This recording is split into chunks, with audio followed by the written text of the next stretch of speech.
Hey, Tack, when you get ready to go live, can you throw your link and sell yourself, please? We just that was great time because I literally just go live right now. I literally just ended the song. It was switched over to the scene. I got you. What you need from me, man?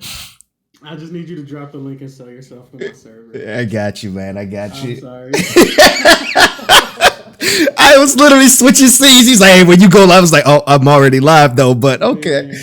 Oh man, that's a good way to start it off, though. Good way for 2020, huh? Good way for 2020. All right, let me get this. 2020 is selling out.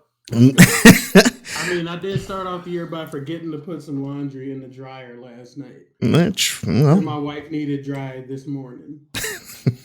Oh, so she can go to work. Yeah, so that was a fun conversation when she was asking me about it. I got you. What's Hold on, my bad. I don't have the link right now. Twitch.tv/TACTV_. Why can't I? Can I copy this? I can't copy the link. Whatever. Copy. Anyway, what's going on, ladies and gentlemen? Welcome to the Top Cast, the Tactical Opinions podcast. I am your host, Tac, and with me we have two exceptional gentlemen joining me today for our discussions. Going from left to right, he's away from his computer right now, but we have Sleepyboi 86. Yeah, what's up, everybody? I'll speak for him. And then next to him, we have NellaTre, one of the homies. Oh my goodness. So it's 2020. Had a kid walk in. Nah, it's all good. It's 2020, fellas, man. Since it's 2020, how was your 2019? Everything went good? You got everything you wanted? Anything you wish you could have worked on? And what are you expecting to go into 2020 with? Let me get you this link.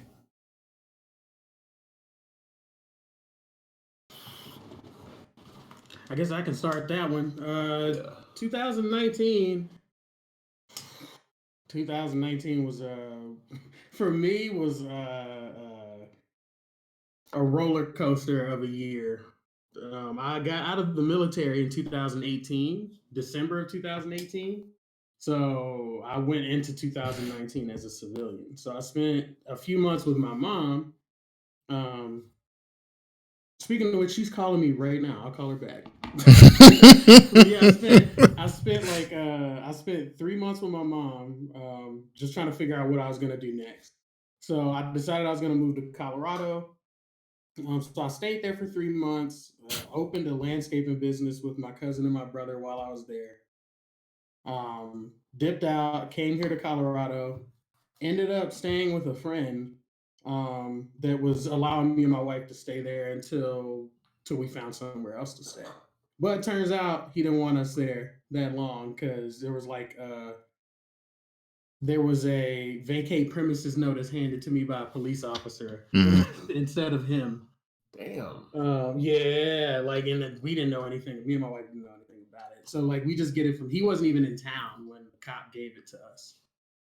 So yeah, that was fun. So we were scrambling to find somewhere to live because we were essentially homeless at that point. So we found an apartment the next day. That's where I am now. So that was an interesting struggle for about a month.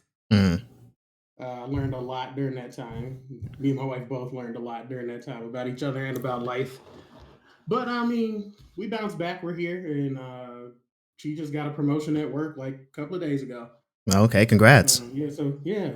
Thank you. So we chilling. I'm working on my graphic design stuff in art school. And that's your 2019. Yeah, that's my 2019. All right, Sleep. An online community. Can't get any better, right? You on the come up. All right, Sleep. What about you, man? Anything going on? 2019 was crazy. It was a lot of up and down for me. It was just life in general, though, right? I mean, right. Had a job, lost a job, didn't have a job for a long time, got one, quit that one really fast, didn't have one for a long time, got one, got transferred from the team that I was on, where the guy was like, yes, we can use you, we need you for this exact reason. As soon as I get there, then they're like, yeah, he's right. We do need you, but we need you over here on this other team too. And this guy's so senior to him, so we're stealing you from that team and put you over here. Mm. Cool. Get there.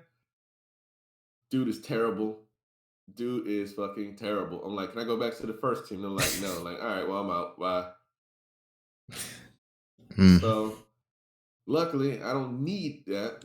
So that's a blessing right there that I don't have to do that kind of stuff because Jesus, that was terrible. But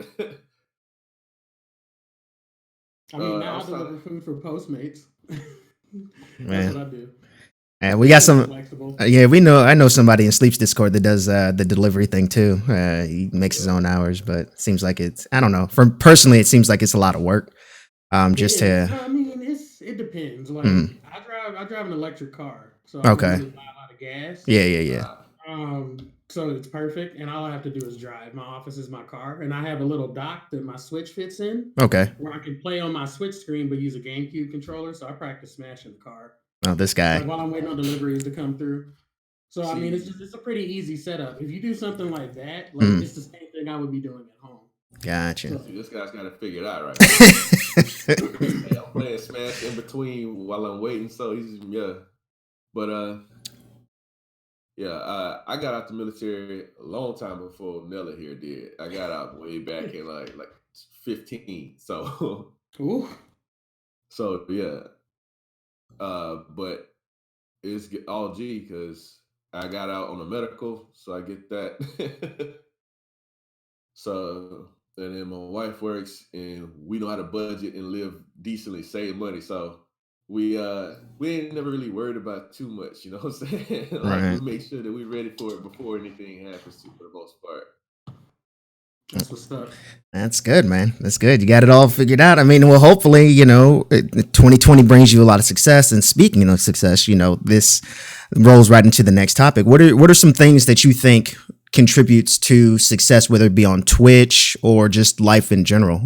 Any ideas or anything that you personally want to work on to reach that success? Nella went first last time, so I'll take this one. Honestly, I feel like whether it's life, video games, Twitch, relationships, whatever, you just gotta keep going. Mm. Like you got and I know that sounds anime as hell, like believe it and all that shit. But but nah, man, like legit, everything in life that you get is pretty much something you have to fight for at some point. Like life is equally skill and luck at the same damn time, man. So if you if you don't work on it, nothing's gonna work, Like that's whether that's your relationship, whether you just dating or you married, you gotta keep working on it. Just because you put a ring on it don't mean you get stopped now, right? You gotta keep trying. True. You at work, you can't just do the regular job. You gotta do a little bit more. So people say, hey, maybe we should give that dude some more responsibility and some money that goes with that, because he already doing all this. Like that's how the military worked. That's how I feel everything is. But there's a lot of luck involved in a lot of this stuff too, man. Like you have to hope that somebody sees you out there putting in the time and putting in the grind so that they say, you know what, let's get this dude a shot because they worked it. They earned it. Okay. So I feel like it's a little bit of luck and a lot of grind. But sometimes it can be the other way around. You don't know the mix. You just got to keep trying until you get it. So for goals for me, I'm planning on trying to get myself back up into school, but I mean, I plan on doing the streaming thing and trying to be consistent. That's one thing I see that people like you guys, people like other small streamers that I see, even the bigger streamers, like it's consistency. If you don't keep at it, you fall off and people stop showing up. So that's something I need to work on. My schedule in life is hella chaotic. So that's been hard, but I gotta figure out a way to make it happen, or else it ain't gonna happen if I want this. So True. True. So when you talk about streaming, are you talking about like what do you want to be as far as like streaming? Do you want to be like a well-known partner streamer, or do you want to just have enough just to get you by? Or stream is different. I'm not trying to make a living off of streaming since I'm fine already. What I Okay. want is like an expanded version of what we already got going. I want a group of people that I'm extremely cool with that Okay. we can hang out, play games together, and just build a community around that. Gotcha. Like Okay. but I want more people to do that with, because even though we all tight as hell, we hang out like every day. We don't all play the same games. Games are different. True. So if I want to play X game, then I can only play with XYZ people, because ABC might not be into that. Right. Well, if I can get more people that are willing to play those games, then it's not so much of an issue that I only have 2 homies that like, I don't know, RTS or Shooter X or whatever. So I just want more homies to play more games with. Okay, that's fair, and that's a very fair thing to do and strive for as far as building a community. What about you, Nella? I have learned. I wish I had gone into streaming with the knowledge that I have now, because there's an exponential difference in the things I know now versus what I knew then. But the major thing, like you said, one is consistency. For sure, consistency is important in life or in streaming. Right. Just anything you want to do or anything you want to be good at, anything you want to excel at, there's going to have to be some level of consistency there, or you're destined to fail. And the other thing is preparation. I've learned just how important preparation is. Like, basically, when those opportunities come, because more opportunities show up than people notice. So if you're prepared for multiple opportunities is when you can take advantage of them. The people that are successful are the people who are prepared to take advantage of their consistency. Most people get the consistency part, but then they're never prepared to take advantage of it. And then they fall off. It's a valid point. So that was the major thing I learned this year, was the next time an opportunity comes my way, I'll be prepared for it. Because there have been opportunities that I probably could have taken advantage of that I never did, because it didn't even cross my mind due to me not being prepared. So that boiled down to me spending this year working on Adobe.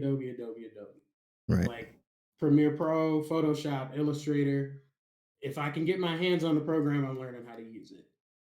Because that way I don't have to ask anybody to make a stream overlay. I don't need to ask anybody to make an emote. I don't need to ask anybody to edit footage. I can do it all myself. And that's what I'm noticing that people are needing these days. More people are needing editors or thumbnail makers, banner makers, logo designers. And if you can get in contact with the people that make the decisions for the esports or gaming entities that need these things, that's how you can insert yourself into these communities and meet people you wouldn't normally meet. Right. Which then boils down to networking. So it's just like there were missing pieces of the puzzle. That's why I said I wish I knew what I know now. There were a couple of pieces of the puzzle I was missing that if I did have, I'm sure I would have seen more success. And I knew I needed to network. I knew I needed to be prepared. I knew I needed to be consistent, but I didn't know how those three works together.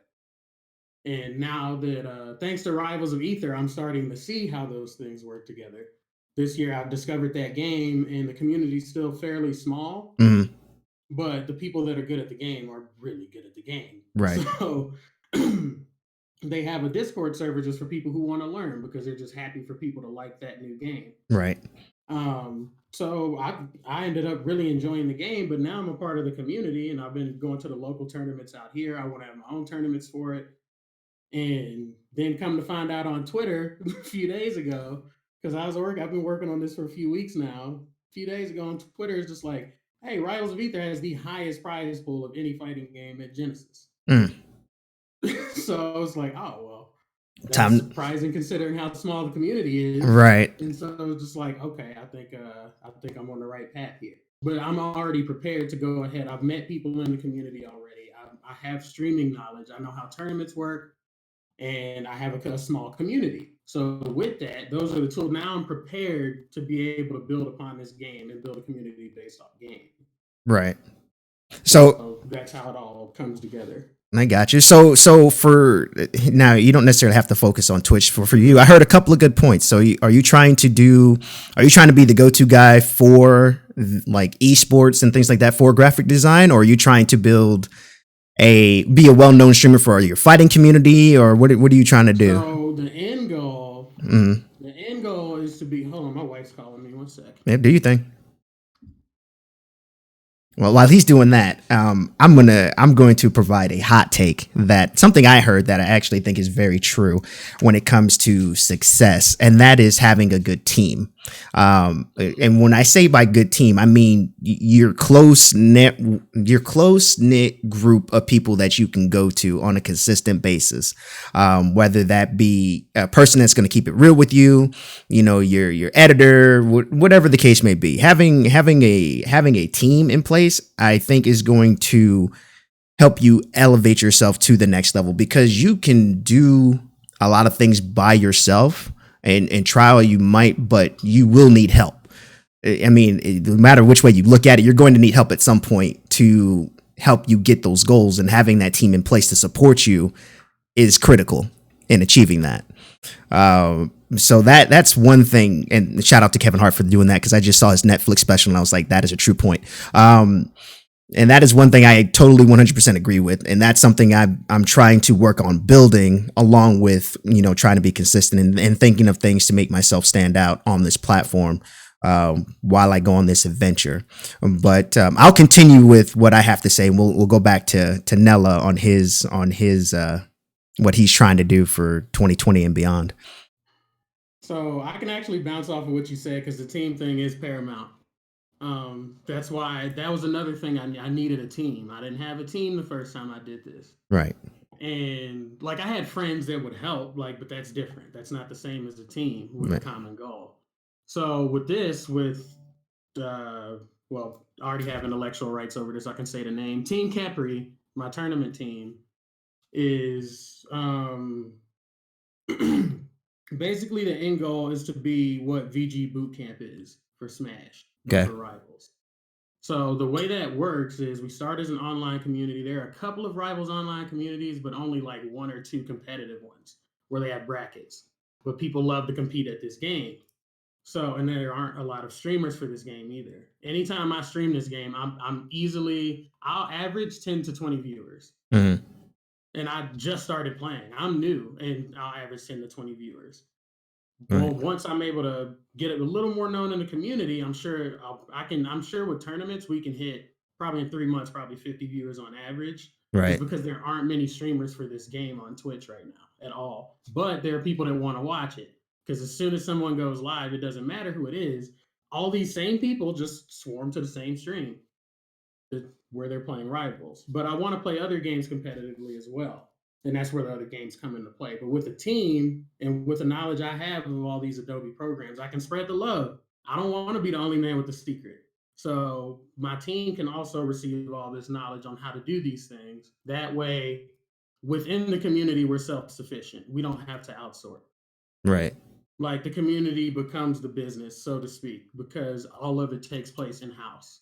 So eventually I want to have by the end of next year, or the beginning of the end of this year, mm-hmm. or the beginning of next year, I want to have an actual local, like a local regional or major tournament. Mm-hmm.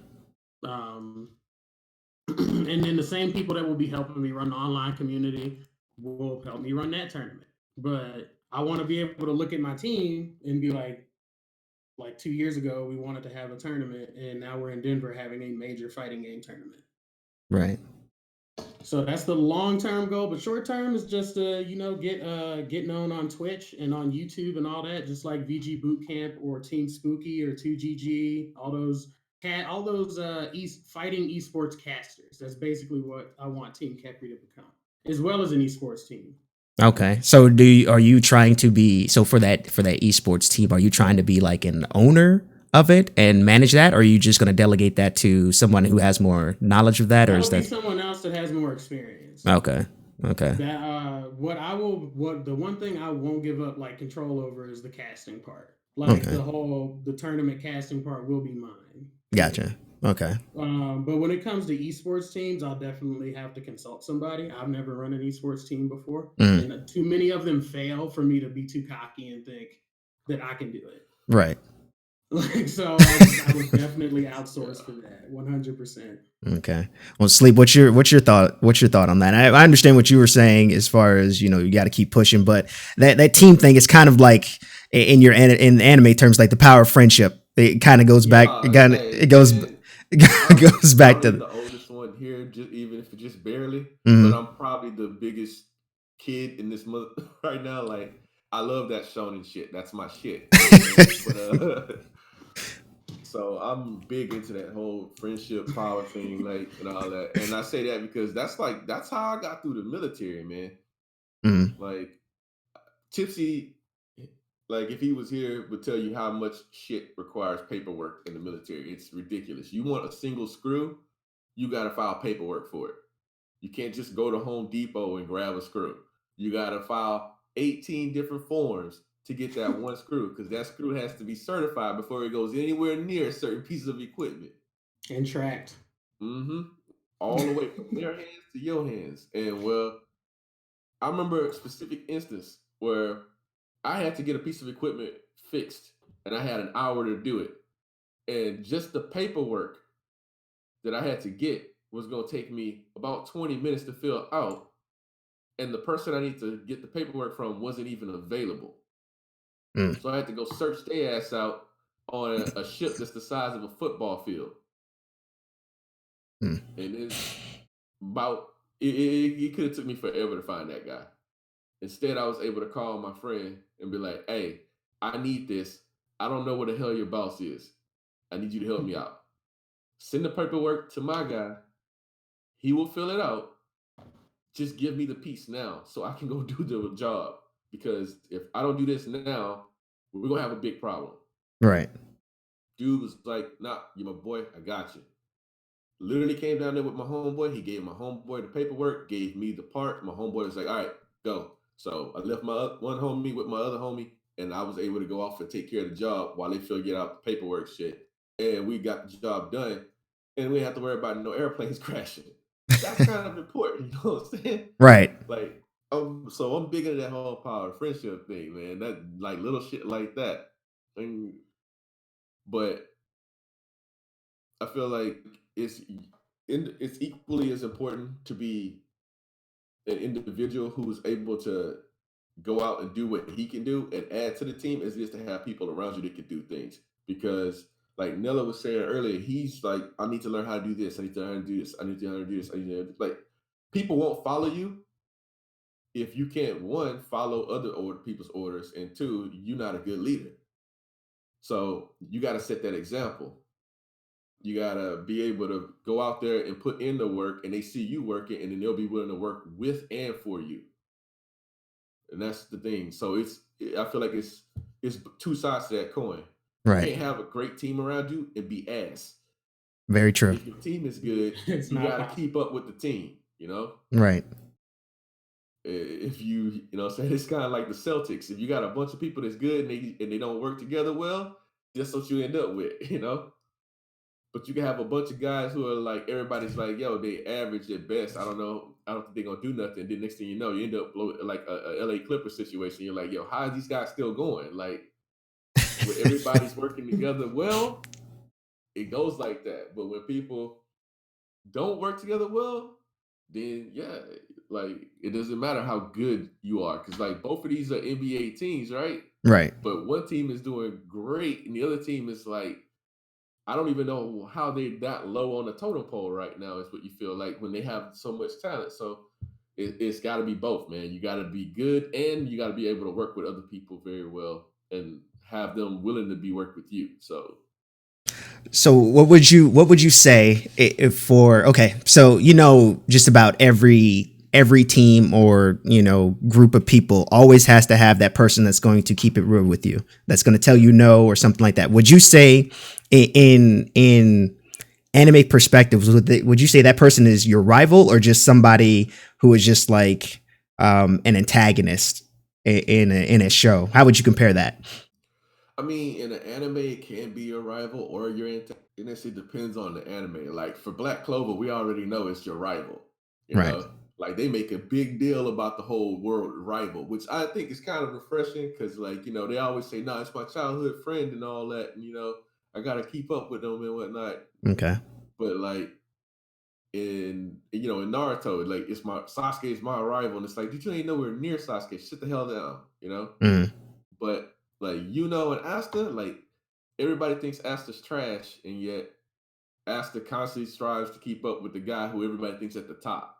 So since he spent his whole life trying to fight the number one spot guy, when some shit comes down the road that helps him respond to that opportunity, like Nella was saying, it came later, but he was ready for it. Mm. He went from being at the bottom to all of a sudden, this guy's beating everybody who's been training their whole life with a thing that he doesn't have. Okay. Like, I feel like that's one of the reasons why that anime resonates so much with just people in general, is that it's a guy who started off with nothing, literally nothing, and he doesn't gain the Jesus abilities like Naruto did, you know? Like, and I'm not knocking Naruto. We all loved it. It was the defining anime for a generation, you know? But if you look at Naruto, it's a show about a guy who's I'm gonna do my best using hard work to keep up with everybody else. But then over the course of the show, he gains 1, 2, 3, 4, 5 Deus Ex Machina abilities, essentially. Mm. While in Black Clover, Asta starts off with nothing and works his ass off, and all he gets is an ability that equalizes the field. He doesn't get a one up over anybody; it's just equal. Okay. Because anti-magic is strong as shit, but it can't affect anything it can't touch. And as we've seen in Black Clover, there are plenty of people with mental abilities, people with ranged abilities that if he doesn't keep his physical training and stay ready for, he's gonna get knocked off. Right. He can get sniped by magic at any moment, basically. True. Well, He's got to work his ass off to stay at that top spot. But since he was working before he got the anti-magic, he was ready for it. Essentially, the way I look at Black Clover is that the character, just the main character is not Naruto but Rock Lee, and that's why it works better. Okay. Because it's a story about a guy who works hard, and hard work doesn't overcome talent, but it keeps up with it if you try hard enough. That's very true. Nella, what do you think about that? The person. So when you say the person that keeps it real with your person is willing to tell you no, do you mean the person that's telling you no for your own good, or a hater? Like, what do you mean? No for your own. No, no for your own. Basically, someone that you know. Yeah, no for your own good. He's got your interests at heart. Yeah, basically. I'm here to hate on you, Nella. You can call that. You can definitely call that person a rival. A rival isn't a bad thing. Right. A rival, like, two people can be friends and be rivals. It's just that being friends, you support each other. Being rivals, you help each other improve. I mean, you could say that about me and Chris in Smash. Like, me and Chris are cool, but when it comes to fighting games, we're definitely rivals, because the ones that we do play together, we both play a lot, so we're both good at them. Mm. So it's usually like high level play, very competitive play. Neither of us like to lose, but we're still friends at the end of the day. But because of that, it makes us both better at the game. Okay. It's just that people need to, like, some people have a bad habit of separating the two. Like, you can be competitive and stay friends. You don't have to be. A term I used to use in the military a lot for people that and if anybody worked for me, was show what you can do. I was like, show your value by demonstrating what you can do, not what others can't do. And Okay. if you apply that to, like, pretty much anything when it involves you interacting with others, like, y'all can always help each other improve. It'll never be any tearing down of any sort, because you're not focusing on what they can't do. You're focusing on what they can and lifting them up through that. Okay. Respect it. Yeah, I mean that was just something. Like I said, everything that you guys have spoken on has been very, very valid points, and I just, like I said, that was just something that I saw watching that special. I was like, that's actually very true, because I mean, you can give it your all, and yes, you know, putting yourself first and doing what you need to do is paramount, but you will at some point need that help. Because you can't shoulder the load for everything, and like that applies to a lot of things in life. Just like, you know, being married, you know, your significant other is your partner in crime, essentially your go-to. You know, just like in communities, you have those people that you can turn to for ideas or suggestions. It sits well in a lot of situations. to expand on, you know, my viewpoint, I'm still trying to build that network essentially for 2020 and beyond. I mean, I got a good group of people that I found, and I'm very thankful for, as I, you know, continue on this road for Twitch and beyond, looking at different things. But the one thing I will say, because I know I didn't, you know, provide my 2 cents for 2020 and beyond, I'm trying to do it big. Like I not necessarily be like, you know, one of the biggest streamers or whatever the case may be, but just try to make an impact because of the stuff that I've seen on Twitch. Relating back to what I was talking about last week, when there's not a whole lot of us, you know, being recognized and things like that are just not talked about. I want to be that guy. I mean, I'm willing to, you know, put in the work and all that other stuff. And it's, you can say all that, but it's more about the actions. And so that's mostly what I've been doing, is trying to look and, you know, be tactical about my decisions and things that I want to do going forward. But, you know, I just feel like there needs to be at least one, if not more. I mean, don't get me wrong, I would love to see more, but you know, it's just having one up there would be fantastic, because, you know, you don't see a whole lot of that on the platform. I mean, yeah, we get February, but that's, you know, that's I can make a comment on that. What's So up? I was thinking the same thing, and what was funny is when I asked in my Discord with the Team Capri thing, when I asked people, everybody that like rogered up and was just like, "Hey, I want to do it," or "I'm interested." I think one of them is white. And the funny thing about it is that this dude participated in a waiver contest on our ship in the Navy.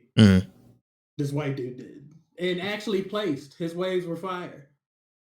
Blonde waves. But it's funny because we're such a diverse group of people. Like, we have a Korean guy, and we got a Dominican, Korean, Dominican,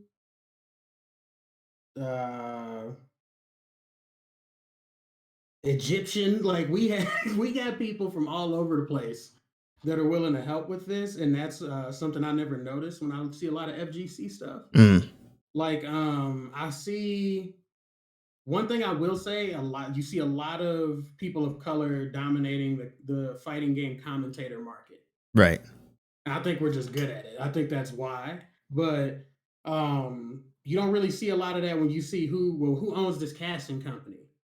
Like, the people that are getting all this money to stream this, like the people that are really pulling in the 8 and 10,000 viewers and charging people for tickets and have venues and all this stuff. Who's that? I want to know who that is. And then every time I looked, nobody really looked like me.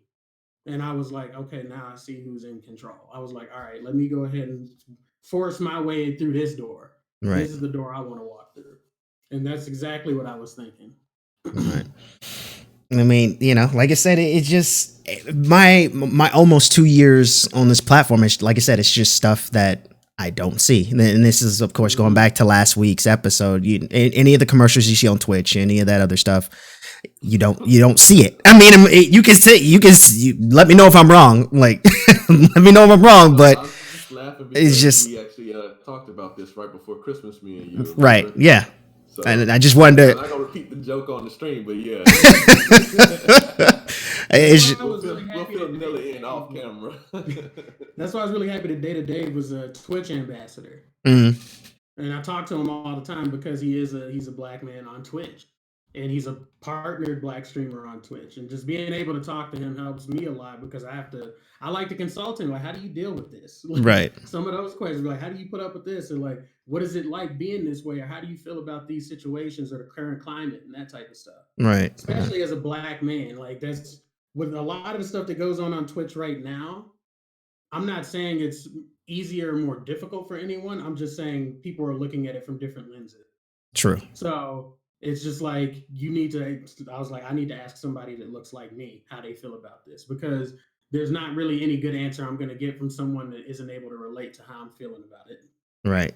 Right. And I see too many people do that. They go to the wrong people for advice or for an opinion, and then they get pissed. And I'm like, I mean, what else could you expect from that person? Right. Right. Exactly. Just like, for example, I went into one of the coaches, like, you know how the people promote themselves as coaches or whatever the case may be for Twitch. Yeah. I went into one of their chats and asked him a question about like race relations, and he just glossed over. He looked at it. He looked at it, and then he glossed over it. I was just like, oh, okay. Well, I mean, Yeah. it was just like, all right. And that was the other point, is that Data Dave's the only one I feel Data Dave is the only one I can go talk to, and that's kind of sad. Right. Like that, it's not that I haven't like it's not that any of the other black streamers are mean or anything. It's just that Data Dave was the one I met, but he's the only one I've actually been able to meet because I have to actively look for them. Right. And that's the whole point. I'm like, why can't I just get on Twitter? Why are we never on the front page? Like stuff like that. The whole Trihex emote is a big situation with me on Twitch, but I'm not gonna get into that. Okay. What were you about to say, Sleep? No, I was gonna say that like when it comes to, you know, people of color and streaming, period, it's one of those situations where you have to kind of decide, are you going to make a general community or a community around people like you? And you shouldn't have to feel that way at all. And that's the thing. But like, it's either you water down pretty much any spice you might have because of that.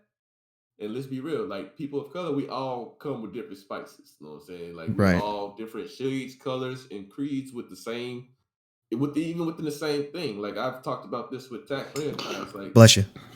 Thank you. Black people and Hispanic people come in every shade of the damn rainbow, and sometimes we have a problem like being rude to each other for that reason. So we have to make sure that like the people on Twitch that are doing this, people in any space that get to the top, need to make sure they do this. In my opinion, though, make sure that when you get yourself in that situation where you have some sort of influence and whatnot, you don't essentially abuse your power, and you don't, but you also can't become exclusionary. Right. And that's something that I truly hope that people get, and that I want to police myself obviously on, but because I hope to grow and become that kind of person myself, but right. you can't make a community that exclusionary. And I see a lot of people doing like that, and that's why they plateau at a certain point.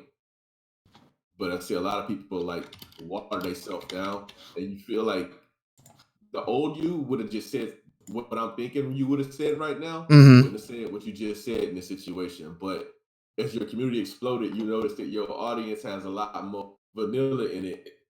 And all of a sudden, your audience is diversified. Right. And now you're debating on whether you say what you really thought, or do you say the safer answer in this situation. And Twitch is crazy because like people like non people of color don't have to worry about that too much. It seems like they just say what they say, and as long no, let's as not sugarcoat it. They don't have to worry about it. they don't have to worry about it. The reason I say it like that because let's be honest, if you were a male, you still might have to worry about it. If you're a female, you may or may not, depending on your situation with Twitch. Like, how long have you been around? How much money do you bring in? Because at the end of the day, it always comes down to the almighty dollar. But like, I'm gonna spit the real. Even females, to a certain degree, have to worry about it because if it's just some obvious shit that they Twitch can't, not come at you for, then their hands are tied and you finna catch them hands. Like, What, like saying the N word on stream more than once? No, I got clips. I understand that. That's obvious. That's hella obvious. And I understand that. I do. But I mean, like, if you came out and not saying the N word because that's a word, they're gonna be like, "Oh, well, my freedom of speech, this and that," and that gets into some hazy shit. But let somebody come out and say some stuff about Nazis and Jewish people. So right now, what I obviously sexist things and whatnot, like with Twitch lately, it's been more so for the past year, all of 2019 and 2018. This is me being completely real, not sugarcoating anything. And I'm trying to figure out how to like take steps toward fixing it and what we can do to fix it. But it's really, it's like what Dustin TV said, audience defines how you run a stream. And what that comes down to is really, who did you piss off with what you said? Did you piss off the LGBTQ community? Or did you piss off feminists and women? Like, if you piss those two demographics off, yeah, there are consequences. If you piss the black community off, there's nothing to be done every single time. If you piss, it's not even just the black community, they're minority communities. If you piss off minority communities, nobody says anything. It's only when you piss off the alphabet people, according to Dave Chappelle, and women. And that's how it's been for the past 2 years. Well, but when you bring that up, no one wants to hear that. They get super uncomfortable. Mm. The reason for that though is because when you piss off the alphabet boys, as you like to call them, you know what I'm saying, or the you piss off women, those groups transcend across racial divides. When you piss off a specific race, the only people going to protest it are people of that race. And when Twitch looks at that, like black people, especially, and Hispanics too, but black, you know what I'm saying, with this, but we will hear somebody talking shit and just be like, oh, fuck that dude, and then move on because we're so used to it. Black and Hispanic people are so used to being attacked in general. Somebody could come out and say straight up, like, if this dude, he's the N-word, and that dude will be like, oh, for real? Fuck you, fuck your mama, fuck, and then just go down the list of fucking everybody that you care about.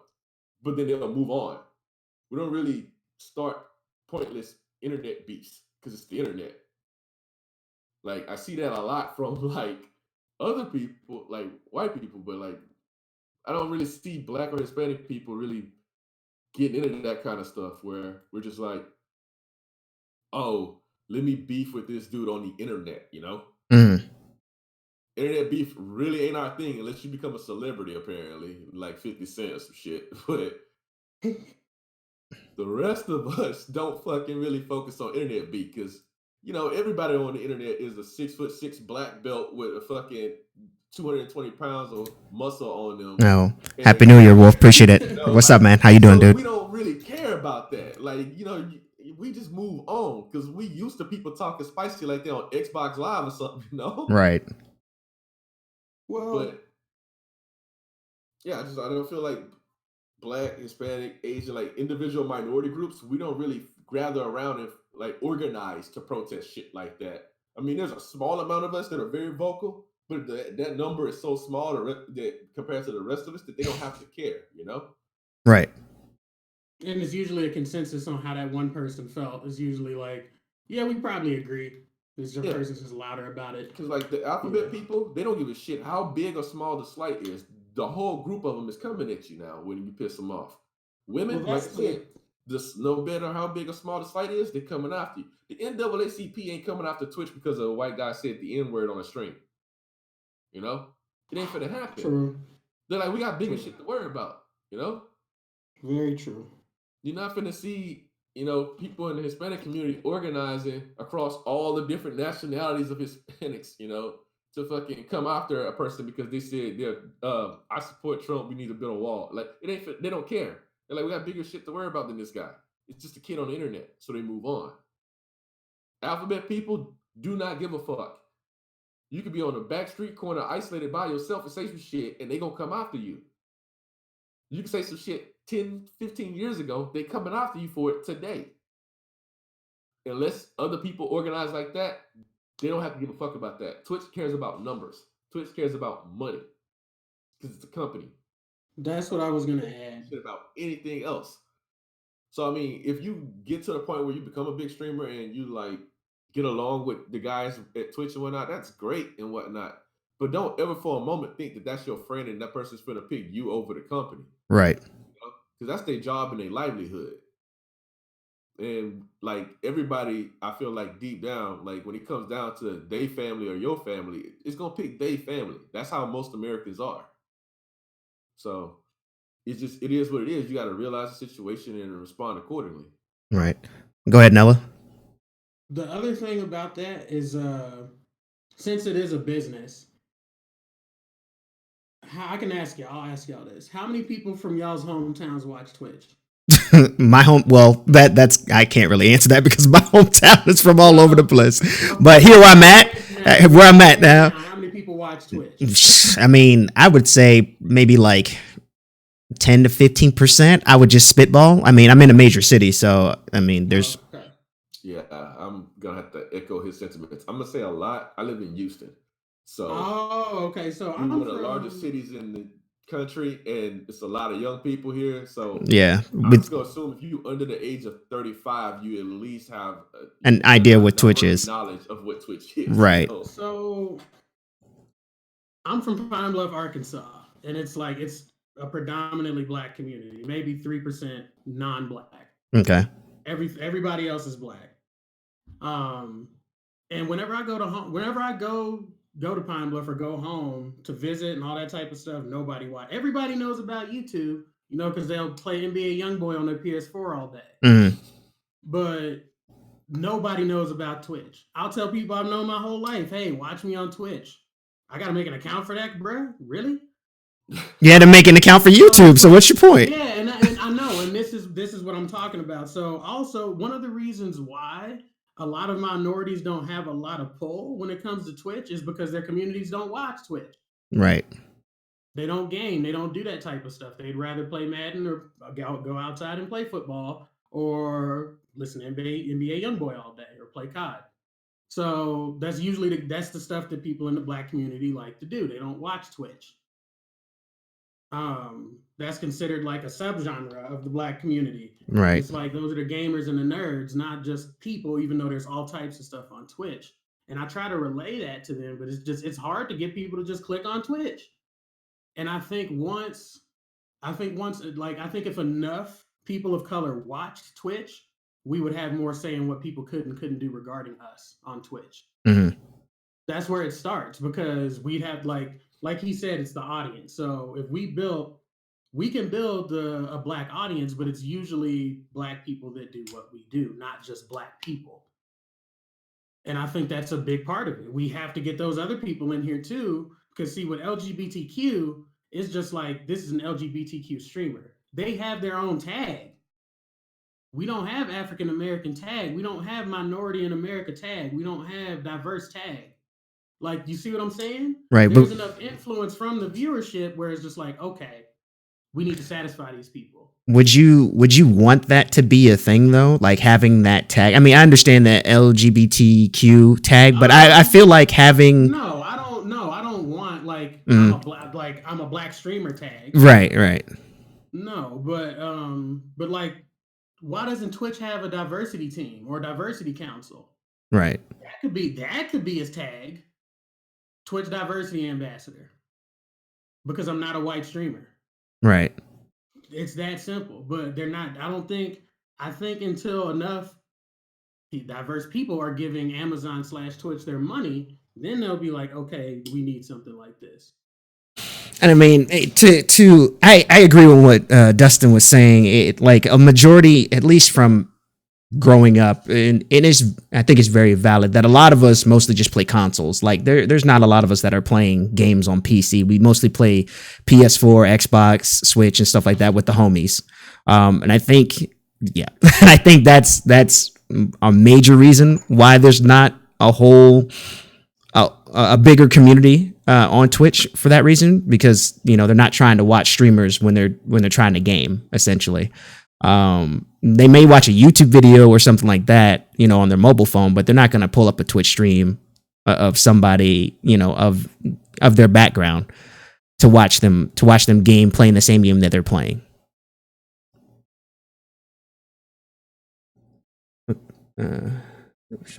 All right, I see a comment that I wanted to address, and like I'm not finna attack or nothing like that, but I understand where the dude's coming from. But I feel like it needs to. I'm just gonna put my 2 cents in. Go ahead, man. So I understand exactly what you're feeling with the frustration of LGBTQ tag, and then it says that, and that's when you watch it, it's like that's essentially the person's stream, because sometimes I'll see a streamer and they'll have a shit ton of viewers, and I'm like, oh, this must be some good shit, because I'm just looking for something entertaining. I don't watch a lot of TV, but I will sit my ass on Twitch for hours for some reason. So I I will go and pop into that person's stream, and like I feel like if you pop into the stream and then the whole stream is just LGBT alphabet shit, then for a non-LGBTQ person, it kind of feels like this is boring because I don't understand or relate to any of this stuff. I feel like they should be allowed to have their safe space, but at the same time, if that's your whole stream, how did you get that big? And then the only thing I can think of is that other LGBTQ people just pop into your stream and just sit there just to support you because. Like, yeah, and that's what I'm saying. That's my whole point. That's the whole point I was making. Yeah, that's why I was reading the comment and I thought about what you said. I'm like, if there was a chance for a diversity thing, as Nella was getting at, there might be people who pop in just to support you because a lot of people are just supportive, right, and just want to help out other people, whether it's because they look like them or they agree with the sentiment. Some people just like helping. There are people who just like helping people, and it's nice when you meet somebody like that. So you might want to have them pop into your stream, sit down and chat with that guy and just find out what their life is like. And you can't build a community and talk and meet people and find out all these crazy stories and adventures that people have going on unless you sit down and you are allowed to group up in this way. But until they give you some kind of way to be noticed for that kind of stuff, it's just a thing. It's just a pipe dream. I mean, for now, like I mean, very few people pop on the Twitch and scroll all the way down to the bottom of the page, right, especially on the bigger games when there's like thousands of people streaming the exact same game at that time.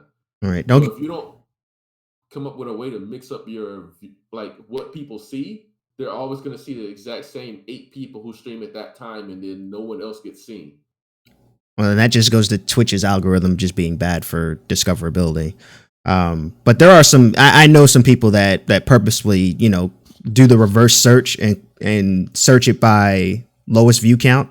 So that way they can watch people, with smaller communities and things like that, because they don't like being in chats that are constantly spam with keck W's and all that other stuff that people are using in Twitch chats. I mean, that's great if that's what's going on, because I mean, I understand that. I understand that completely. Sometimes I like to hop into streams that are smaller because you can't talk with people in big streams. Right. Like if you go to, like Nella was bringing up Team Spooky and fighting game streams earlier. If you go into these streams like for Evo, like it's like 30,000 people in that chat. You're not gonna have the most conversation. Toxic chats you ever see. Like fighting game tournament chats are terrible. Bro, if you saw Battle for the Strongest up in New York, you would know about toxic, man. And they were talking about. No, it wasn't Battle for the Strongest. It was another stream by they were talking about Power Rangers, the fighting game, and they literally started East Coast West Coast beef midstream, and there was only one guy from the West Coast, but like they spent 40 minutes with no stream. Like the screen said no signal where the fight was supposed to be. Yeah, and they argued. And they just went in on each other for 40 minutes. Like I had time to contact my other FGC home and say, hey, hop in the stream and watch this link real quick. And then he was able to go grab a snack, make some coffee, come back and sit down and watch the Jerry Springer show with me because they did it for so long. And it was like, what is this? Like, what are we doing if this in the fighting game community, if we're going to have people just sit here and beef like this for no reason? Oh, whoops! I minimized the wrong window. To comment on what Dustin TV was saying with the LGBTQ thing, I saw a situation where somebody was using the tag, and they were using the tag as like an LGBTQ ally, not an actual LGBTQ member. They weren't actually homosexual or anything like that. They just wanted LGBTQ to know that their stream was a safe space for them. Mm-hmm. He got attacked by the LGBTQ community because that tag's for them. It's not for him. That's their tag. And he can just say it's a safe space for them. He doesn't have to have the tag. And I was like, well, couldn't that sentiment be shared with y'all's tag? Right. Like, and that's what I don't understand. And when I saw that, I was pretty upset. But I 2019 as a was, whole was big on and that. that's when I was like, that's when I made my decision that the tag was more of a detriment.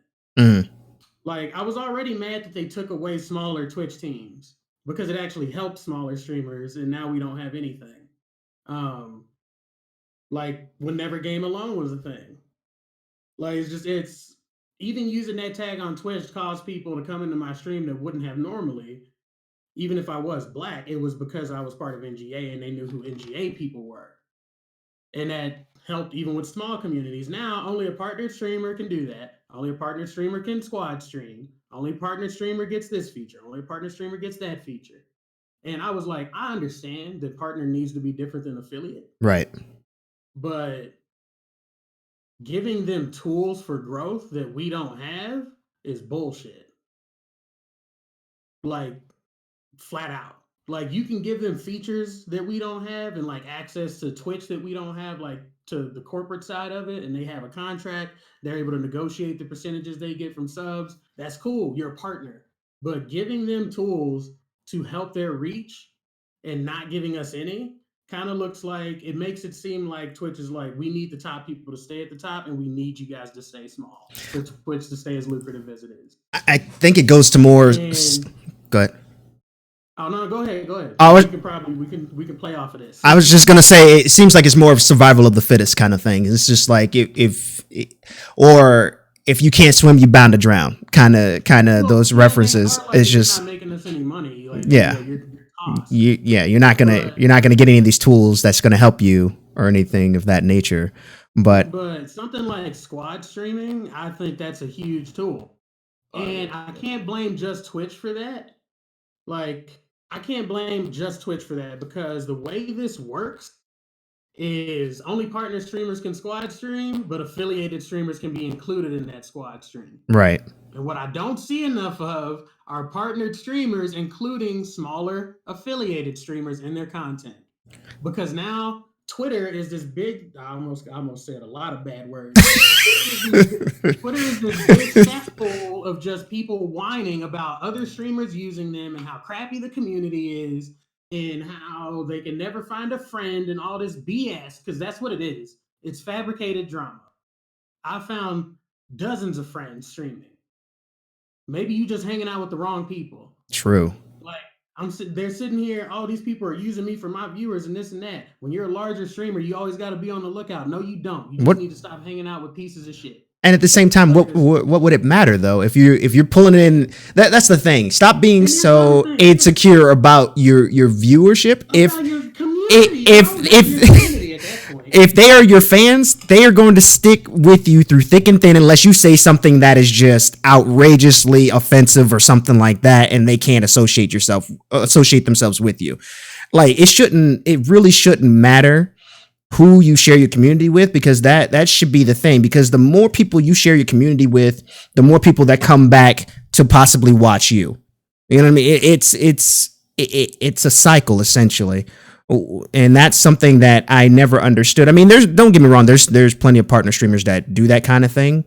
But it's not enough. Right. That's my issue. Right. Not enough of them doing it. But it's just that fear of them losing viewership and stuff like that, and it's just like, well, I mean, if that's the case, why are you here? Why are you being insecure? About your community? Like, what does that say? What does that say to your community? That you know what I mean? And the reason that happens is because Twitch has created this illusion that all of Twitch is this big community when it's really a big business. Right. And people have developed this image that all of Twitch is a big community, and it should be. Like, I think it should be that way, and that's why I say it's not enough streamers helping. Like, streamers should be helping streamers. There should be a streamer community, but there's really not. It's just big streamers complaining on Twitter and smaller streamers hoping they see their replies. Yeah. Well, I don't know. Social media and social media as a whole has created this illusion of being a big community when it's really not. Like At people, all. if you look at big tech like Twitter, Instagram, Facebook, it's the same thing. Like it's at the end of the day, it's a business, man. So the company is only going to do X amount to help you, and anything beyond that, they're just going to keep their hands out because the less they do, the less they have to spend money on. So people. Facebook, Twitter, all that, the likes are what get you the views. The more likes you get, the more people that see, the more people, your things will get exposed to more people if you have more likes. Right. So if you're smaller to start with, like it almost seems like an impossible climb because it's like people are never going to see my tweets because we have all these other people.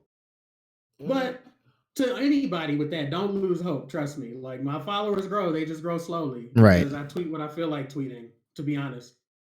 Right. It's a marathon, not a sprint, so you can't expect that to happen overnight. Yeah. But I will say Twitch is the new MySpace. I'm just gonna say that right there. Hot take. Top five. Twitch is the new MySpace. For those of you young people out there that don't know what MySpace is, I think it was the original. No, I guess AOL was the original. So mixture Facebook. I'm just asking. I mean, might as well be. MySpace was SoundCloud Facebook. Yeah.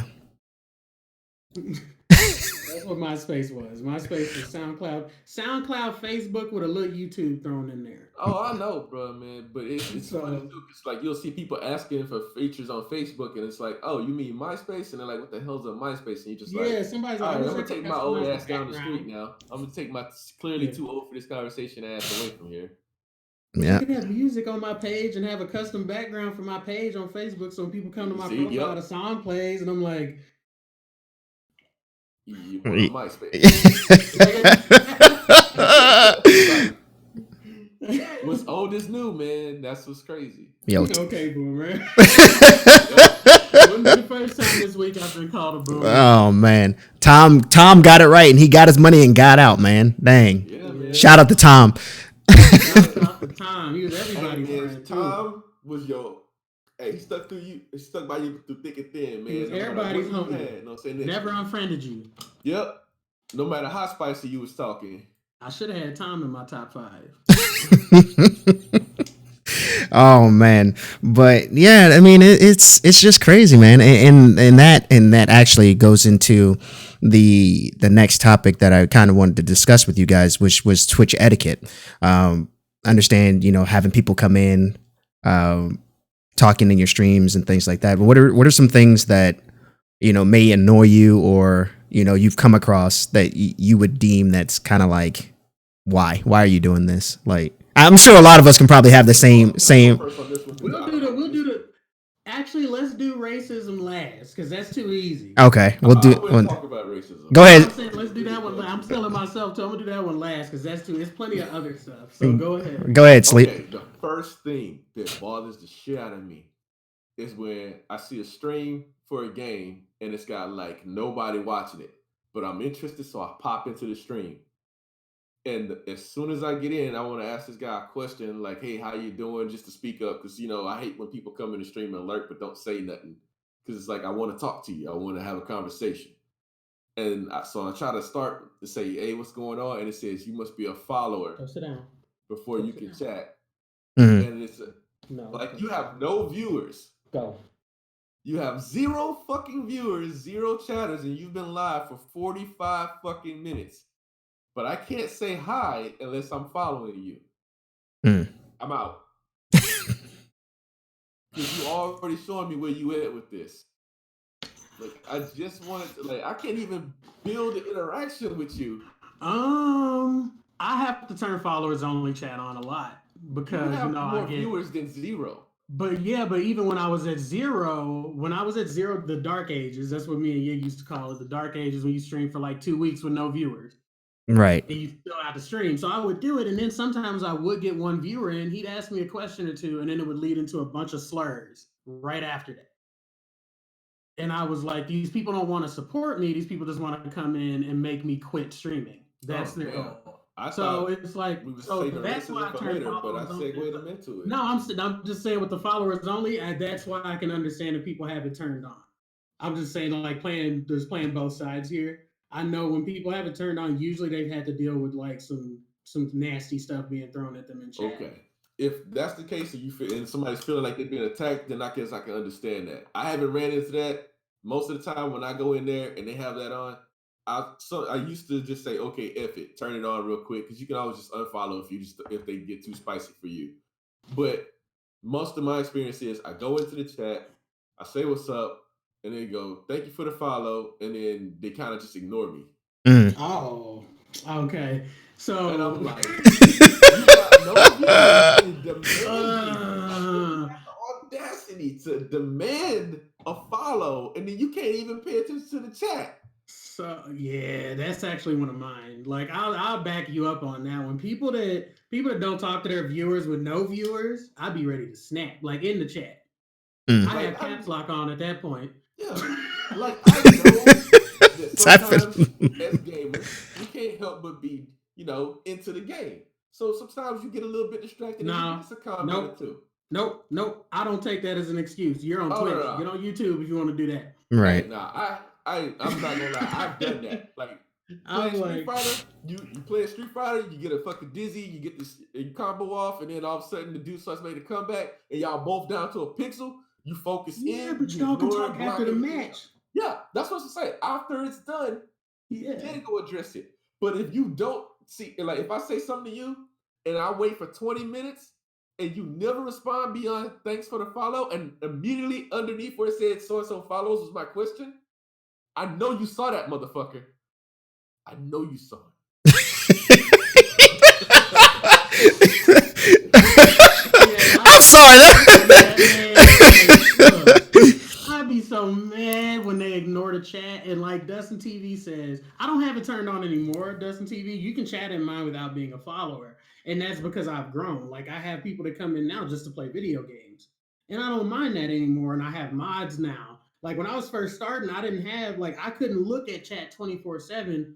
And basically, the way I felt about it, if I go in someone's Twitch chat and I see racist stuff being thrown in there, like I don't want to hear I didn't have time to catch that to delete it. Right. So I had to think about that when I was streaming. I was like, I don't want viewers to have to come in and see that either. So I had to wait until I had mods that were constantly in my chat because you can have a friend that's modding, but he's not gonna always be in there. it. You Yeah. gotta have a mod that's like, I need you in here every stream Mm. to catch this type of stuff. So when I had that mod, then I was able to turn off followers only and let people talk the way they wanted because before I could even get ban or delete typed in, it was gone already. Um, so yeah, I don't have it turned on anymore. But I like, and on that other side of the coin, I know what you're talking about when people have it turned on just because they want you to follow. Because Right. people are so concerned about that number up there. So it's just like I'm gonna turn this on because people will probably be more prone to follow if they if I have this turned on. And no, they won't. And Just like lurkers, don't call lurkers out. right. Leave them alone. And that's the funny thing, like everybody, that's another thing that I think is pretty interesting is that a lot of people treat their follow like it's the ultimate form of support. I don't know if you guys, have had any thoughts about this, but it's just, Don't get me started, bro. but it's just, Don't get me it's started just, on that one. they make it seem like, oh, here's my follows. Like, oh, okay. I mean, I appreciate it. Don't get me wrong, but it's just like they make it seem like the follow is just like, oh yeah, I just follow this guy. So the follow is just a follow. I get you. Like It's just follow, kind you of can't in and start being like, okay, I followed you. Now divert your attention from everyone else to me. right. It's kind of weird that it seems like it's changed over the past couple of years. Because before it really wasn't a big issue. People were just like, I'll leave a follow here, come back, but basically like a bookmark. Just come back and watch this person later. But now it seems like you have to work extra hard for someone to give you a follow, which really I feel like that's kind of dumb. But go ahead, Nella. It sounded like you It's partly Discord's fault. Discord, really? Yeah, and it's a weird way to look at it. But you know how you have all your Discord servers on the left? Right. Mm-hmm. And if you join too many, it's like I have way too many servers to like check on and all this. You start purging. Like everybody, I think every Discord user has hit the point where they joined one too many and then end up leaving like 13 servers because it's just like it's too many. Time to leave them, and you just start leaving servers. I don't ever talk in this month. I'm leaving all these servers. So you just start leaving servers, and you're down to like 3. And the same thing happens on Twitch. People see that long list of streamers on the left side when they start following everyone, and then especially if they're all small streamers, they're probably going live a lot. So not only are you getting notifications, but you have to scroll to get to the streamer you actually want to watch when they're live, or you have to search for them. People are lazy. They don't want to. They don't want to click into the search bar. They want to just see it on the left and click it. Right. And this is just how humans work, and that's what causes them to start unfollowing people. And it's just like, I don't want to throw them a follow because I don't want to clog my thing. It's full, and I know it's a dumb reason to not follow somebody, but that is one of the primary reasons people don't follow others, because it's like it'll clog up my thing on the left, my little bar on the left. You just don't follow any other people unless they're very compelled to follow. But with the whole my follow is a gift type of thing, or my follow is a privilege, fucking follow, bro. It's like, not that serious. Paid for follows. It's not that serious. That's why it blows my mind. If I have 300 followers and 10,000 viewers, I'm getting paid for the viewers. I'm not getting paid for people that are following me. Right. And getting paid for subs. But what I'm saying is, like, I'm not getting paid for you following me. The whole follow point, I tell people this even in my stream, like, the reason you follow me is because you want to be notified when I go live. Right. You want to catch me from the beginning. Because you can easily search somebody and see if they're live. They're not, go about your business. If they are, pop in. Right. I was like, but that's all a follow is a notification. You want to be notified when I go live. It's not that great.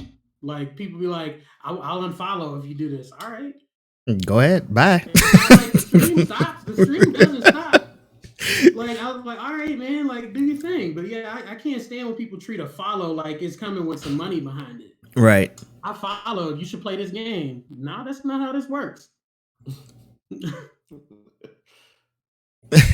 But it's just crazy. And I mean, and to go back to the Twitch etiquette thing, I think there's a couple of things that as I've been on this platform for a little while now, that I've come to just have a disdain for. And the one thing I will say is always the question, is this game good? Or I can't wait to stream that. Like, if it's one of the homies, like somebody I know, I don't give a damn if you talk about your stream or anything like that. But if it's some random person that comes in, it's just like, oh, I can't wait to stream this game when I get home. It's like, Nick, like, it's just like, who are you? You know what I mean? Like, what's funny though? You know what's funny though? Now, if people do that in my stream, my community gets them. I don't even have to do anything. Mm-hmm. They're like, do we know you?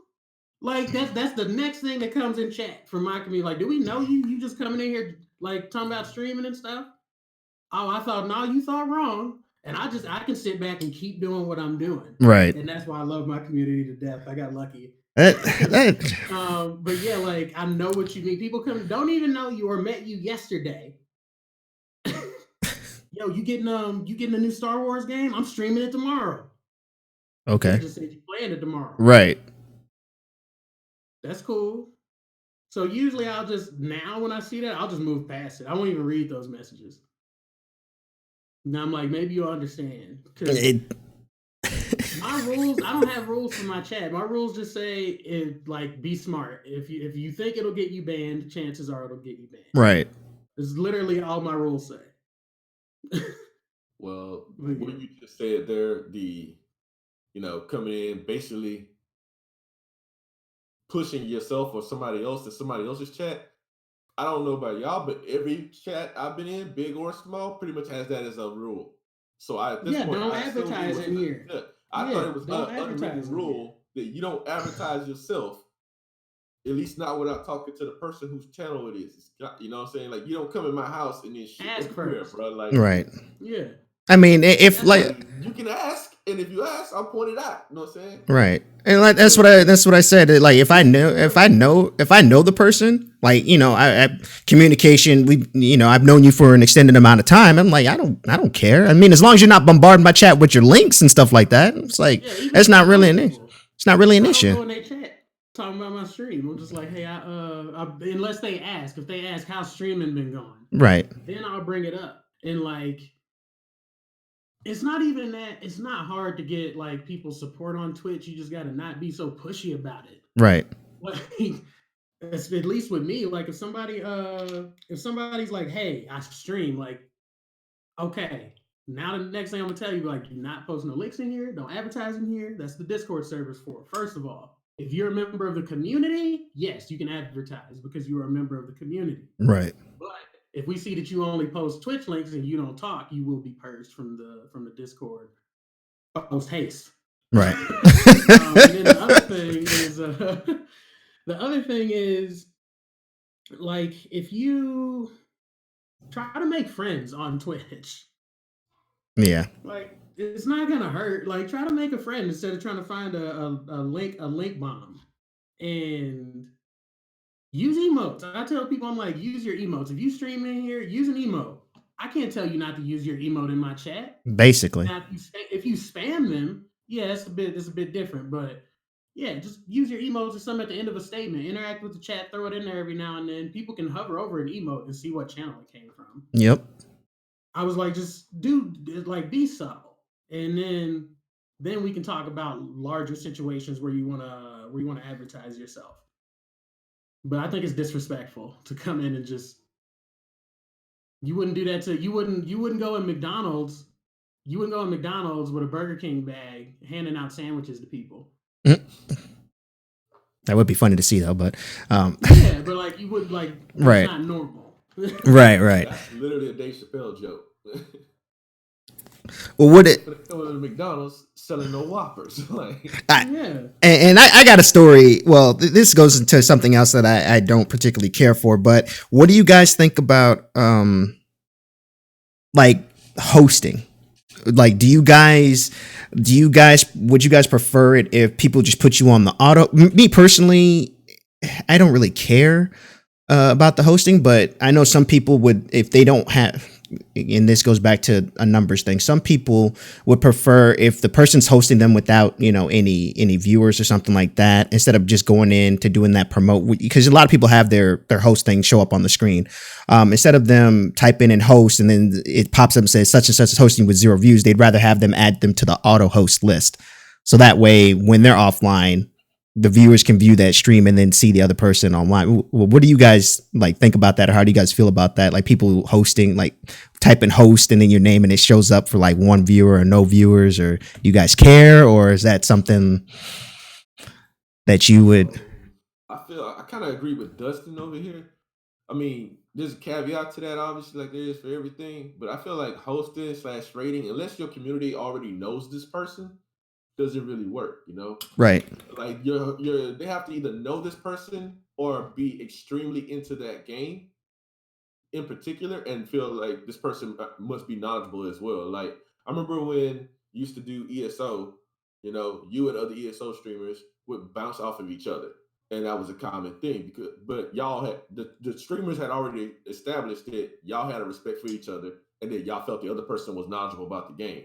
Right. So chat members didn't have a problem going into y'all chats and asking questions. Like I remember when you was trying to teach me, so I would bounce into other people that you would host this chat and just ask questions. So sometimes it will work, but like for the most part, like if I'm there for the person, not for their skill in the game or anything like that, and then they bounce me to somebody else, if I'm not interested in that subject, I just roll out. And I feel like that's what a lot of people do. So I don't feel like hosting / rating is gonna work a lot unless you are like back. I guess back to what Nella was talking about earlier. You're already part of the community, right? If it's community, then people will stick around because community supports community. But like, I felt like hell if Maximilian was to come around one day and just be like, "I'm gonna host me a small streamer," and just dump his whole fucking chat on me. I feel like 90% would be like, "Who the hell is this guy?" and just turn it off. Right. The only way they wouldn't leave is if I was like an esports champion or something.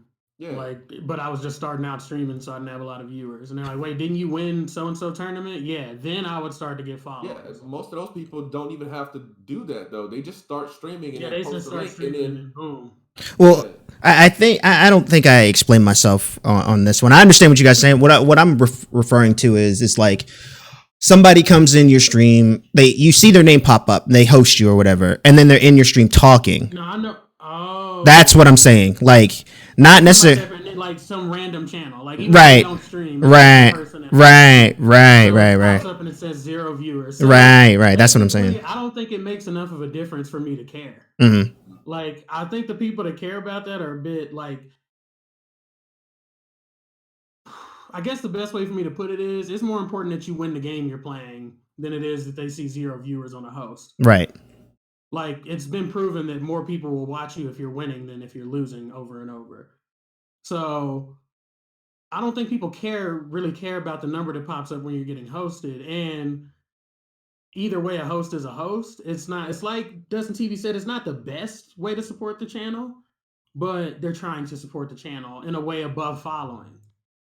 Right. So I wouldn't be mad about it at all. If it says 0 views, auto host is fine with me, but people are petty and treat it like MySpace. And if you're not on my auto host list, like, then you're not on my, like, if I'm not on your auto host list, you're not on my auto host list. Mm. Like, it's like that. It's like that follow for follow crap. So it's just like, I'm not gonna add this person to my auto host list because I don't know if I'm on theirs. And that's the like, stupidest thing ever. yeah, it really is. And it's just like, and that, like, that might be another reason a lot of people don't have someone on their auto host list, because they're not on each other's. So it's just like, I'll just host them here, and it's easy to think about it then, like, to just type it in chat, because you can type commands in chat for Twitch. Right. So I don't even have to leave the screen they're on. They just /host this person, and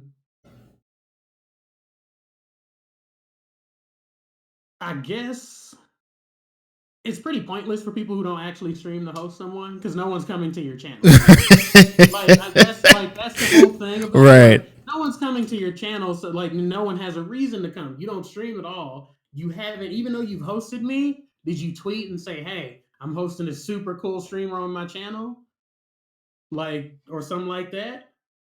Or did you just hit host? Like, that's what I'm, so in their mind, they're like, I'm supporting this streamer, but really it's not doing too much. Right. No one coming to your channel. So sometimes though, like, if a streamer does it and it says 0 viewers or 1 viewer, I don't mind, because someone's gonna come by their channel. Right. Like, I even know when other people are live sometimes, because when I open up my own Twitch channel, the people I'm auto hosting are up. I think I'm auto hosting you right now. Right. I appreciate it. So yeah, but it's just like, I definitely think auto host is more effective, but I don't mind people typing /host. Right. Okay. Yeah, and that was, like I said, I've heard different sides of the spectrum. Some, because I mean, I guess from when people were talking about it, they get hosted all the time, like on a regular basis, and I think it's more so like people that are a little bit larger, and I think they have an issue because they get tired of the notification always popping up. So they're just like, just add me to your auto host list, instead of, doing that. So that way it keeps showing up on the screen, and like every day, like on a daily basis or whatever the case may be. I guess that's where they're coming from. I didn't really get the whole context of it. Funny but though, because you can go in Streamlabs and make it where it doesn't pop up. It just populates your events thing. Right. And it doesn't come up on your stream. So right. If you set the notification, you just turn it off. Right. Or you can set it to where it pops up with a certain like number or whatever. But it was just something that, I figured I'd ask you guys, get your thoughts on it. But this was something that kind of irked me a little bit, is when people speak for me. That is the one thing. That's the quickest way to piss me off, is trying to speak for me or act like you know how I'm going to talk about something or include me in something. And this goes back to, and I think Dustin and Wolf were both here. This goes back to City of Heroes. Don't get me wrong, community's great, everything like that. There was a summit, essentially. And basically I was pulled into a conversation because they were I think it was like 4chan or something. Somebody brought up a question, and the host basically was saying, you don't get to speak for me because of my orientation, just like you can't speak for, just like you can't speak for Indian because of his ethnicity or something like that. And I was just like, I literally didn't say anything, because it was, I couldn't say anything because the situation I was in. I had like 200 some odd people in there, and they were asking a whole bunch of questions. So it really didn't bother me so much. It was just like, it just, instead of speaking for me, just ask me. I mean, don't get me wrong. They after the summit was over, we talked about it, hashed it out. But that's like one of the few things where I'm just like, stop it. Like I don't even know how to put it into words, but I'm just like, just don't include me in stuff that I have no business being in. Essentially, like My mom has a saying for that. what is Oh, it? don't pick shade trees for me to sit under. Hmm. That's what she says. Like, don't pick shade trees for me to sit under. Like, don't include me. Right. Yeah. Yeah. And I think that that goes into that whole etiquette thing. Like just like if I was to stream with somebody else and then I get pulled into something that I know nothing about or something of that nature, I'm just like, wait, what? Somebody comes in I don't like. Me and Tag don't fuck with you. That's what you don't understand. Tag is sitting over here like, what? What just happened? I don't know him. Yeah, me and Tag don't like you, bro. We don't like you here. Like we that's stopped fucking with you. We stopped fucking with 2 months ago. Like, wait, what just happened? Yeah, those situations, man. Yeah, I don't like that either. I don't like that either. Where I'm like, we're not a hive mind. We're just people. Right, man. Yeah. That right there. That I think that's the biggest one. Let me think what my biggest streamer etiquette pet peeve is.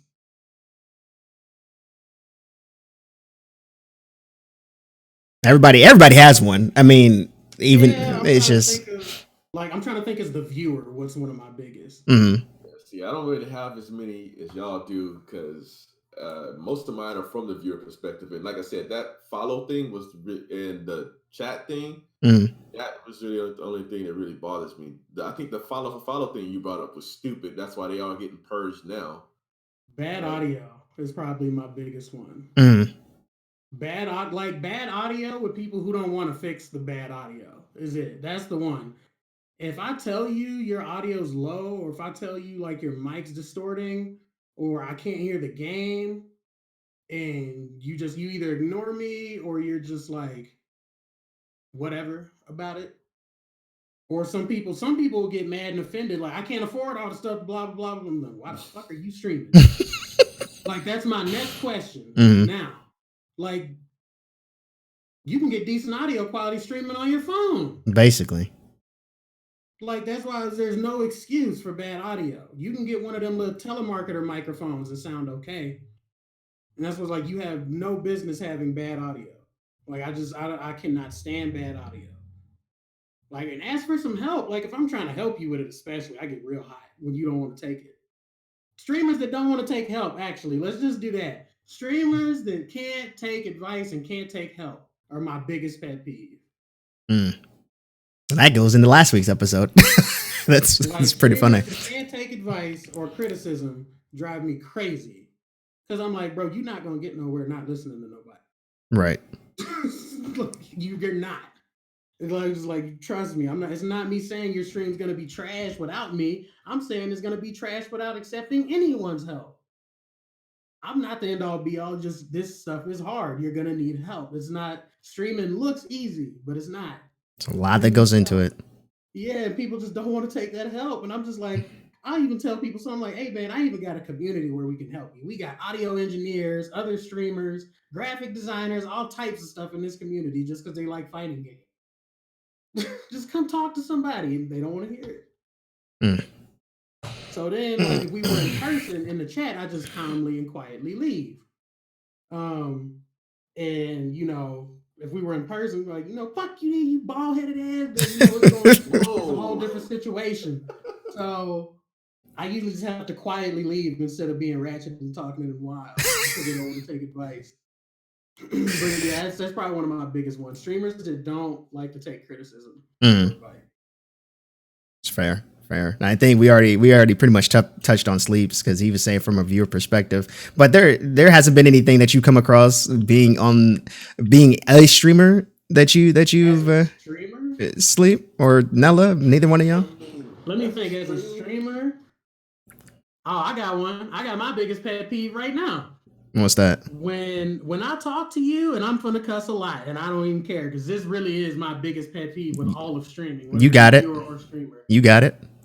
if we talk about collaborating and I have set up my stream to play whatever game with you, and you are not on time or you just flake out, I'm about to lose my fucking mind. And I'm about to cuss you out for at least 15 minutes. Because this is a business. And time is money. Mhm. And you're fucking with my money at this point. So now we got to have a real conversation. Because you are messing with my money. Because now I have to get online. Speaking of Speaking of which, because this is where I said preparedness comes in. I used to do this and trust people and not have a backup plan. I'm like, this is what we're playing today, so we're good to go. And then I get on there and I can't make it, or they just don't contact me at all. Or 5 minutes. Well, my starting soon screen is up. I can't play. Mm. So now I'm like, I'm scrambling trying to find something else to play. I've posted on Twitter trying to advertise my stream. Hey, we're doing this co-op stuff today. Now I got to start the stream play. Hey, why are you playing Smash? Weren't y'all supposed to be? Now I have to explain myself. Right. So throughout this entire process, I'm getting more and more and more pissed off. Because you couldn't tell me at least an hour before our stream that you couldn't be here.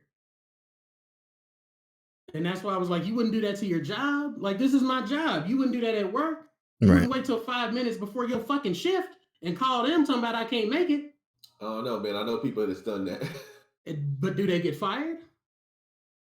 Repeat offenders get fired. Normally, yes, but Tack can tell you from hearing my wife yelling. No. But that's that's how I treat it. Once you do it once, I tell people like, you don't really play games with me no more. That's because you're a flake, and I'll say it to them. Like that's because I play video games on camera. I understand it's not as important to you because you don't care, and it doesn't affect you in any way if you don't show up and play these video games. But it not only affects me, it affects my paycheck and my community. And so if you don't care enough about my paycheck and my community to show up when I ask you to, especially since this was predetermined, you can kiss my ass. Mm-hmm. That's how I feel about it. Because you don't care enough about me to show up or even tell me. So I'm just like, now we don't have anything else to talk about. Because you've shown me how much you care about what I have going on here. I'm subbed to your channel, so that's easy. $5 a month's easy.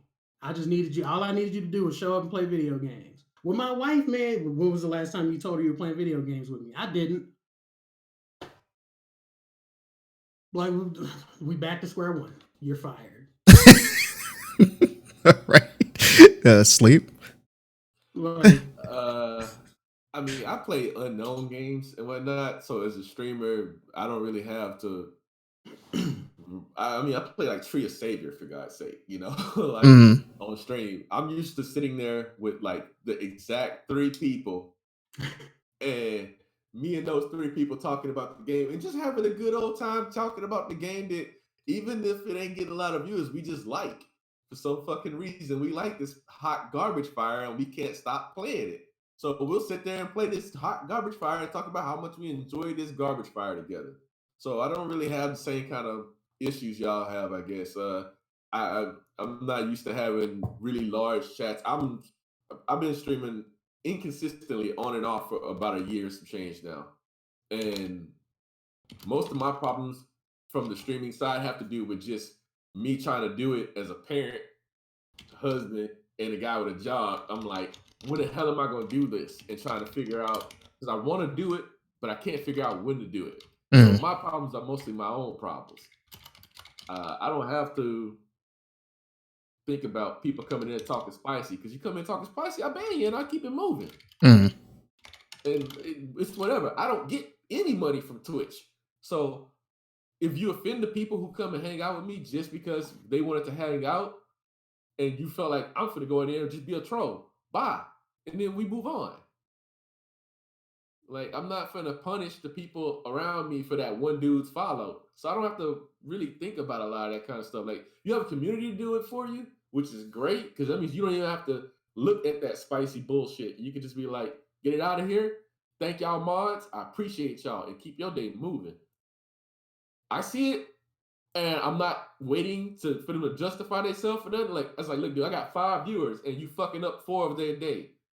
You out. Yeah, exactly. Yeah, I don't have time to be I don't have time to issue out warnings when my community's small. It's like, yeah, like I'm not gonna ruin the 4 people who are here to have fun's time because you want to come in and be a troll because you think we playing a garbage fire. Like, yeah, we know we're playing garbage. We like it. Shut the hell up. Get out. Yeah, this is our garbage though. Right. Yeah. You know what I'm saying? Like, I was playing Street Fighter Five when it was in its vanilla incarnation, and people were mad everyone about knows. Yeah, Street Fighter Five in Yeah. its vanilla incarnation Yeah. was the hottest garbage in the It was FGC. trash, super trash.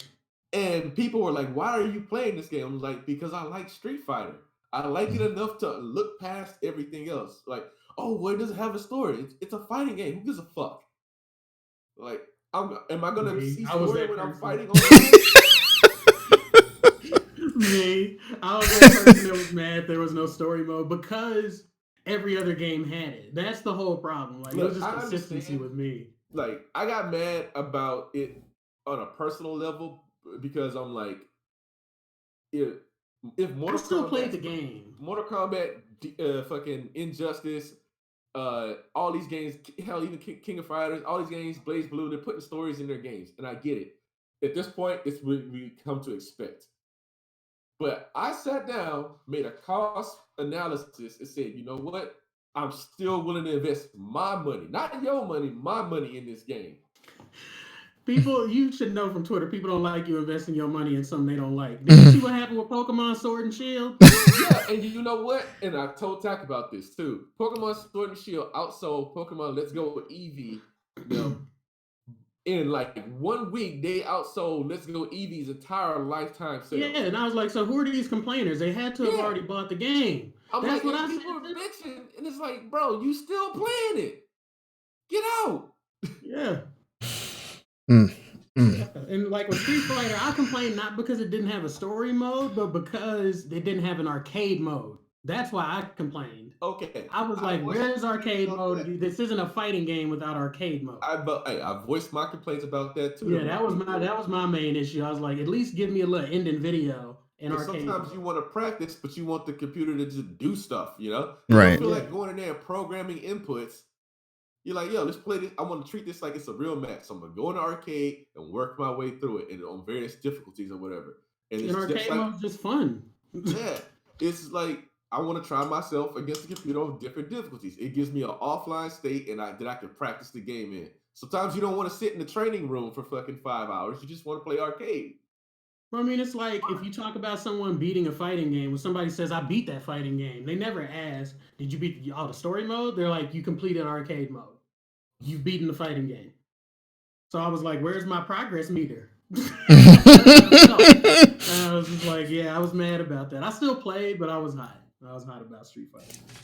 So let me ask you guys one more. Let me ask you guys one more question. Bring it to the floor, and then we'll wrap up. And this is a twofold question. So would you rather have? It's just going to be a would you rather. Would you rather have, for example, 8,000 subs or 8,000 viewers? Also, when would you essentially pay your mods if you choose to do so with whatever number you choose?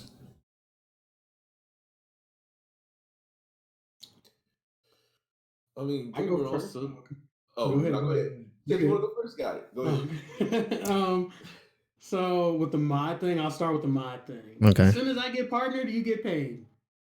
As soon as I have a check mark, you are officially an employee because now I'm officially an employee. Mm-hmm. Like, so that's how it works. If I'm getting paid by Twitch to stream, I'm at that. Once you get partnered, you have a contract, so you're officially being paid by Twitch just to get online. And so at that point, I can't really look at my mod and be like, "Hey, man, you know, we didn't break 70 today, so I can't pay you." No, I have a check mark. You get paid. But is that a guarantee? Is that a guaranteed thing now? Because I thought, from my understanding, the mods still operate off of a sub split, right? Or are they guaranteed money now? Is that something I don't know. I'll have to look. I'm not sure. And with the viewers and subs thing, for my specific situation, he said viewers no check it. I don't think so. So it is viewers. Okay.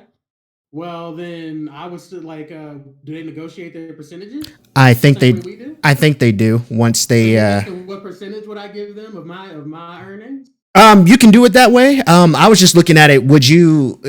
Okay, so just to give you an example from my perspective, I would rather have the viewers just for the fact that I can use those viewers to turn that into sponsorships, to get money from the corporations. Which then I would, That's what I was gonna say with viewers. yeah, Take the viewers. I would take the viewers instead of the subs because I really don't want Twitch taking money out of my pocket essentially. So I would use it, the people. Of course, I'd be grateful for the people supporting me in the community channel, everything of that nature. But I'd rather have the views. So then, when you get those, if they still do bounties, I don't know if that's still a thing. But do the bounties because you get paid per view essentially. So you use that, and then you can turn that, and then negotiate that split with your mod team or whoever whoever's doing your artwork, things like that. That's the way. That's the way I would do it. That's why I said in my particular situation, I take the viewers because with the tournament scene and the Team Capri thing, I want viewers. I'm not really worried about subs. Right. And I don't want and with this, that was something else I wanted to talk about. I didn't plan on, even once I got to the affiliate level for this Team Capri channel, I'm not going to do the affiliate onboarding because that will disable me from streaming my events to YouTube, Facebook, and Twitch at the same time. Right. I only want viewers. I don't need anything else with this because then I can, like he said, I can go to sponsors like, hey, I'm holding events that are pulling 300 viewers a pop, and I pull 300 on Twitch, I pull 200 on YouTube, and 500 on Facebook. That's what they're gonna see. They're not gonna see, oh, he has 300 viewers on Twitch. They're gonna see he has over 1,000 viewers complete in all. Right. He can reach 1,000 people. So it's like, okay, now. So I was like, yeah, I want the viewers. Subs can kick rocks. Subs are trash until you're partnered anyway. Right. Sleep. Like I said, my situation is different. So I mean, I wouldn't care so much about the whole viewers versus sub things. Honestly, I just, like I said, for me, I just want to have fun doing something that I like. So I want to get paid to do what I like. Thank you. So thank you. I'm in the same boat. I just want to have fun doing something I like. If I get paid doing it, that's even better. So if I can get partnered, the moment I get partnered, my people get paid because they help me out. They take care of me and they let me do the thing I want to do and love. Why wouldn't I take care of my people? So I feel like if I was to make it to that point and then I didn't pay my mods, I would feel terrible. I would feel like I'm a bad person. Right. They help you get to that point and they help you stay at that point. Let me do some math. And I'm an anime weirdo nerd that loves that power friendship shit. So I gotta stick by it, So what? So would you? Okay. So this leads me to another question. When you go to pay, because everybody essentially would have to get paid at some point. Like your graphic designers, your editors, if you choose to hire those kind of people. But we'll just focus on mods for right now. What is the split? Or would that be something that you would negotiate between you and your mod team? Like, let's say, for instance, you're making, I'll just give you just a round number, and you can say how much you would try to give to your mod team. Let's say you're making $40,000 a month, just for example, off of sponsorships and things like that. What would be the percentage that you would think that's fair to split between you and your mod team? Would it be 50-50 or would it be absolutely not. I mean, right there. Absolutely not. You're not getting like he got something to say, so let him go. Nah, I can't give you half. To give you half, you got to be on the couch in the crib with me streaming. But I'm saying it's going to be not necessarily just one mod, but your mod team. You're talking about everybody. Yeah. The production team. Yeah. So I've thought about this with Team Capri, and the production team will get paid. Amongst them all, they still get paid. They would at the highest it would be 40. Okay. I wouldn't give them half, but 40% is reasonable. Because at the end of the day, one of us is responsible for all of this at the end of the day, and one of us takes the fall for all of this at the end of the day, and one of us owns this at the end of the day. Right. So yeah, it's just I can't give people half. Not if they're not in an ownership position. If you're in an ownership position, yes. But if you're not in ownership position, like Tipsy said, 30 is probably where I'm gonna hover, but 40 is the absolute high. Okay. What about you, Sleep? I feel like, all right, so yeah, your mods are a big part of your stream, but at the same time, there's other people that go into making your stream. Unless you're gonna take on all the extra responsibilities of doing, like he's saying he's trying to do not just the ownership side of things, but he's also wants to be the person who makes all the overlays, all the emotes, all the like essentially that's an extra person on a normal team. From what I've seen from other people who do go through and break down how their channels work and how their mods and work, and they literally there's a dude that makes YouTube videos and just posts it and talks about all that. That's a separate person from him. He doesn't do that stuff, and that person gets paid to do that thing. So they handle all the visual aspects of the stream. He does the streaming itself, and he does know some stuff of that kind of stuff. But that guy is the expert. He pays to do that. So Also, I feel like if you have a team, I feel like if you have a team around you, you can't say I'm gonna pay my mods 50%. I'll take the other half and then leave this other person out to dry off of like case by case. Like you got to take care of everybody. So right. Well, yeah, like 30 to 35% for maybe mods, and then pay for like anyone that does this on your team that's not a part of the mod team specifically. They get paid out of that 15% gap that's left over because like the owner should take the larger lion's share because like he said they're going to take the fall if anything happens, right? And the other people can use that as a resume experience to say, hey, I was on this person's team before they fucked up, and move on into other jobs and positions of that nature.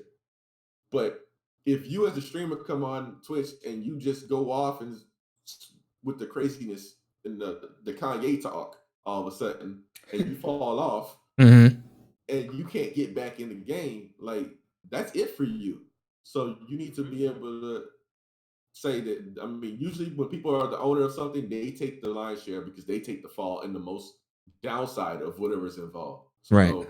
I don't think a 50-50 split with the mods and you would be appropriate, especially since it not only does it not take care of you, but it doesn't take care of the other people on your team. And so that's where I'm at on that one. I feel like 35% for mods is more than generous. Unless you just have like a bajillion mods or something, that should be more than enough for your mods to split. Right. For just showing up and watching chat and saying, oh, racism out, Right. So like I'm not saying that's all mods do, but that's the hopefully that's like the most they have to do. If shit goes wrong, then mods might have to do more. But my mods do a lot. My mods have access to my Streamlabs dashboard. Like my mods edit like stuff that goes on in my stream, like notifications, GIFs, sound effects. Like I tell people that are if you're my mod, you're not just in Twitch chat. You're on Streamlabs too. You're doing a lot of stuff. right. Okay, but see that you said earlier you were willing to go up to 40%, but you're giving them additional responsibilities. You see what I'm saying? It all depends on how much you're doing. Now, like so I said, what Tack was saying though was like the whole production team. How much percentage would you allocate from your earnings to pay out everybody? Like, would you give the entire production team 30% of your earnings, then split that 30% between each person that does their job? Right. Okay, like I said, I was thinking mods and then the rest of the production was a separate thing. Yeah. But if everybody is that, I still don't think 50-50 is a fair share. Oh yeah, neither do I. Because they don't take the fall like you do. Mm. They can, and like I said, they can put that on their resume as a thing when they go into the next person's chat or whatever and try to put it to become a mod. Because I remember people doing that back in the heyday of Twitch. Like, you want to be my mod? Why should I mod you? And application. And they'd be like, oh, well, here you go. I'll email you my experience modding on somebody else's chat for so long and doing this, this, and this. Right. And so they can do that. You can't do that as a streamer. You are your own brand and your own business. And if you fall off, that is the end of you. So I feel like 40% is the highest, but I feel like 35% is more than fair as well. Okay. I agree. Now, how you divide that 35 to 40% among your mods is up to you and how you feel like their work is and all that, but that's getting into nitty-gritty and specifics and stuff. Right. But 35 to 40%, I feel like is more than fair considering it's your face, your brand, your image, and everything good or bad is going to come down to you at the end of it. Okay. Well, let me ask you this, because this is a subcategory of what we're talking about right now, and of course this goes hand in hand with Twitch, and that's YouTube. So you know how you have your editing team from YouTube. How would you delegate that? Would you specifically say to your editing team, it's like, okay, I will divvy up the view count that we get, videos for the month or whatever, and then do that as a separate split, and then focus on the other portion from the Twitch portion with your mod team, your artists and stuff like that? Would you separate that, or would you tie it all in together and then do like just one lump sum? Because the editing team, that it really doesn't have anything to do with Twitch necessarily. They just do the clips or your highlights and stuff like that and put it on YouTube. So would you handle that as a separate entity and like deal with that? It's just like, okay, depending on, we get X amount of views per month or however much we make, this is, the cut that you get for being my editor on YouTube. Or would you just lump it all together? It depends for me. If the YouTube team and the Twitch team are the same people, then they would keep the same deal.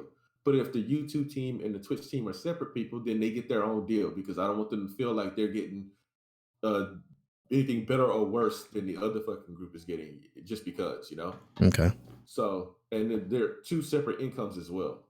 So keep fair is fair. Treat them as if they're their own team, their own workers, and they do their own job, and they don't affected by, like, if the Twitch team starts slipping, they shouldn't get punished for that. If the YouTube thing is still doing good, if they're doing YouTube is slipping, then the Twitch guys don't get punished for that. So keep them separate, but keep them fair. Okay. Nella? Separate for sure. Like, it would be like if I had a YouTube team, like let's say I had 3 editors, and between the 30 days in the month, I have each of them do 10 videos a month. That way I can release like a video per day. So, and I want different editing styles, so I get 3 different editors. Basically, I would pay each of them, be like, hey, I'm gonna pay you X amount of money. I'd give them a contract. Like, hey, you're gonna earn X amount of money for editing 10 videos a month. In the event that the channel grows to this point, your contract will be renegotiated. But up until this point, while we're not really making an exorbitant amount of money, I can pay you this much to make 10 videos a month, and this is what you make. Twitch team doesn't make that, because Twitch team is on call. They just show up. Right. It's not you have 10 videos to make and then that's it. Like with Twitch, you don't really have deadlines. You show up when you're needed and you stay until you're not needed. So of course there would be 2 completely different pay systems there. Okay. Yeah, pretty much the same for me. I definitely would keep them separate and just negotiate on deals per views per month. I don't know necessarily the in depth on how YouTube works, but I think it's like you get paid at the end of the month is what I'm assuming. But yeah, that definitely be the route to go as far as that situation. And I think a prime example of somebody that kind of does this right would be Moon. I don't know if you guys know who Moon is. His page is literally like the prime example of what you would want to do as far as like advertisement and just keeping it as simple as possible, because he puts all his designers on his page, just like, hey, these are the people that use my emotes, and then he has his YouTube page, and it was just like that's the way to keep it as simplistic as possible. At least in my opinion. I don't know if you guys run across anybody else like that, but I think that is a really good business idea as far as putting your people in place to do other things for other people and get them more income outside of the work they do for you. I mean, Data Dave does that with his artists. That's how I got my emotes made. Okay. I liked his emotes a lot, and he had Santee Wolf. He had a banner for Santee Wolf under his stream. Okay. And he was like, "Well, no, where my emotes came from this guy right here. Check out his website." And it led straight to his website. So I went to his website, emailed him, and then it was easy after that. Then now I talk to Santee all the time, and he does all my artwork for my stream. And I do it for a musician I know. His name's Rukanetsu. He's a YouTube musician. And I don't even know how many subs he has now, but I started listening to him back in 2012 or something, when he was at using the thousands with subs. He's got quite a few now. And I asked him when I got out of the Navy if he wanted to be my friend. I know that sounds weird. So I commissioned him first because I've always been a fan of his music. So I commissioned him to make some songs for me. Mhm. And then we talked for a little bit and I found out we had a lot in common. And I was like, hey man, do you want to be friends? He was like, no one that's commissioned me has ever asked me that, but sure, let's be friends. So now we talk all the time. And I advertise his music on my stream because I play it a lot. And I just like it's a link that goes straight to his thing. And Mm. I'm gonna ask him with Team Kepri, be like, hey, during our Be Right Back screens and starting soon, can I use like all of your music for everything? And yeah, it's like I think it's so cool to be able to do it. I think it's cool. That's why I look at people that don't do it sideways. I'm like, you can literally make a custom banner for this person and just have it linked straight to their website Right. since they're showing you so much support and you don't. So I'm just like, it's real simple. Just like, If this and person's part of your team and supporting it, I feel like then that's the least you could do if y'all we all truly need to eat support together. each. Yeah, Yeah, but if Basically. y'all like we really all need to kind of eat together. Well, I mean, hey, that just goes. I mean, I guess that goes to show, how a lot of society is. It's just like me first, and f everybody And it's else not, and essentially. I don't even blame people for it. Like Right. I blame our forefathers True. because our country and our world is founded upon you being selfish. Right. And I was like that if you go through if once life starts hitting you over the fucking head when you make it out of your folks' house, it becomes a lot easier to understand why people are so selfish. It's harder to be selfless. Like you True. understand why people care about themselves because no one else cares about you. So why? Why should I care about everybody else? And it's hard. Like it's not easy to just be like, I'm gonna be nice to people just because. I'm gonna support people just because. Like it's not I don't ever say it's easy to do that. It is easy to be nice, but it's not easy to support everyone. Right. Like it takes you actively being a good person. And for some people that doesn't come naturally. And that's okay. So for the people who have learned how to be kind and how to be supportive, try to just spread that energy. You'll find others like you. Yep. I mean, it's a big world, so it's only bound to happen. it's like I tell my wife about with my kids. Like empathy is learned. It's not something we start with. Because Mm-hmm. if you have kids or you're around kids, kids are savage. Kids will say the most savage stuff. Kids do not So care. if you want, we learn to like feel for others as we get older. So for those of you that have learned it, then it's great. But if you ain't learned it, then like it's a cold world out there. True. Hey, Speaking of which, speaking of which, fine. speaking of which.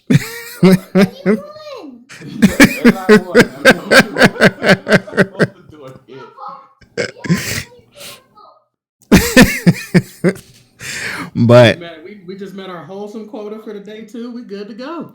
and then there we go. We're in that, and that's where we'll end it. I appreciate you, gentlemen, being on the show today. Any last words, or you want to shout yourselves out, or anything you want to toss out before we head out? I'll say this: don't trust those kids. Tack will tell you my daughter is quick to send people to the shadow realm, man. She will mess you up. All right. Just Happy New Year to everybody, man. All right. Drink water. Like hydrate. Drink more water in 2020 than you Spoken did. like a true military man. Yeah, drink water. Also, if anybody plays fighting games, I'm sure you can either get in contact with me via Tack's Discord server or his stream. I'm usually in there lurking. Even if I'm not talking at all, I'm probably in there. So if y'all play fighting games or if you want to get better at fighting games, any of that or interested, holler at me. I can leave y'all with that. We play a lot of fighting games in my community. Okay. And where can they find you guys in the event I'm not on? Any Twitter links, or you can Twitch? find me at I'll type it in here for y'all. Sleep. Where can the people find you if they wanna chit chat with you? I'm stream as well, and I type when I'm able to. But even if I'm not able to, I'm still in the stream just lurking because that's what I do. But I guess if you want to catch me, you can catch me on Twitter. I'll type that in. It's Sleepyboi713, and on Twitch at Sleepyboi86. And I'm definitely going to type that in now because I just realized I definitely didn't spell that like it sounds. So, but yeah, I play fight games. I play obscure MMOs, and Tack will tell you I am the free-to-play warrior. If it's free-to-play, I will give it 5 hours of my time just to see how good it is. So that's what I do. I play shit games so you don't have to. That's what I do. I'll play what I can get my hands on. For all of y'all that see my Twitch link, I haven't been streaming lately just because I've been having to focus on like work and school. But I won't be in school this coming semester, so I'll be able to focus a little more on Twitch. And with that, I'll be going live a lot more here this year. I play everything. I don't just play fighting games. We focus on fighting games a lot in my community, but I play everything, whether it's an RTS or it's a platformer. I'll play it. So yeah, I'm a variety streamer. There you go. All right.